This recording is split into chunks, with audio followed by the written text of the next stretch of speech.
Citizen wise में अब वक्त हो चुका है दिन भर की अहम खबरें जानने का। मैं हूं शिया और आप देख रहे हैं सिटीजन वाइज। लखनऊ में मुस्लिम धर्मगुरु मौलाना खालिद रशीद फरंगी मैली ने अपना बयान दिया है। उन्होंने कहा है कि इस्लाम का हुक्म है कि सबको इज्जत दे, सभी धर्म एक समान है। NCERT में शामिल किताबों पर किसी को कोई ऐतराज नहीं है। उन्होंने कहा है कि रामायण महाभारत पर कोई ऐतराज नहीं है, जहाँ कुरान और बाइबल को भी शामिल करना चाहिए। बच्चों को चॉइस पर किताबें पढ़ानी चाहिए। उन्होंने कहा है कि किसी एक को प्रमोट नहीं किया जाना चाहिए, सभी रिलीजन की किताबें पढ़ाई जानी चाहिए। क्योंकि मजहब इस्लाम ने हमें इस बात का हुक्म दिया है कि हमें तमाम रिलीजन को, तमाम रिलीजियस पर्सनालिटीज को, तमाम रिलीजियस बुक्स को रिस्पेक्ट देनी है, उसका एहतराम करना है। लिहाजा इस नुक्ते नज़र से जो कुछ भी NCERT में सिलेबस में रामायण और महाभारत को इंक्लूड करने की बात कही गई है, इसमें किसी को कोई एतराज़ नहीं होना चाहिए।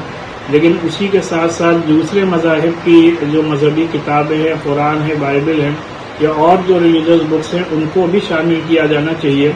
और ये ऑप्शनल होना चाहिए कि बच्चे किस किताब को या तमाम किताबों को पढ़ना चाहें या उनके अपने चॉइस पर छोड़ना चाहिए।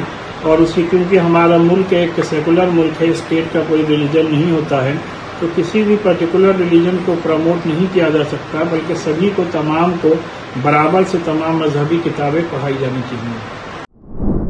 लखनऊ में सपा प्रवक्ता फखरुल हसन चांद ने अपने एक बयान में कहा है कि सभी धर्मों की छात्रों को जानकारी होनी चाहिए। उन्होंने कहा है कि रामायण महाभारत से समाजवादी को कोई आपत्ति नहीं है। पाठ्यक्रम में शामिल किए जाने पर सपा को कोई आपत्ति होनी भी नहीं चाहिए, जहाँ दूसरे धर्मों की किताबों को भी पाठ्यक्रम में शामिल करना चाहिए। देखिए उनके इस बयान में कि हिंदुस्तान एक धर्मनिरपेक्ष देश है। धर्मनिरपेक्ष देश में सभी छात्रों को सभी धर्मों के बारे में जानकारी होनी चाहिए। इसलिए समाजवादी पार्टी को रामायण और महाभारत को पाठ्यक्रम में शामिल करने पे कोई आपत्ति नहीं है, लेकिन दूसरे धर्मों को भी पाठ्यक्रम में शामिल करना चाहिए, जिससे छात्रों को सभी धर्मों की जानकारी हो सके। रामायण और महाभारत में जिस तरीके से भगवान राम वो सबरी के झूठे बेर खाते हैं, वो संदेश है बिना भेदभाव के जीवन जीने का, प्यार और मोहब्बत से जीवन जीने का।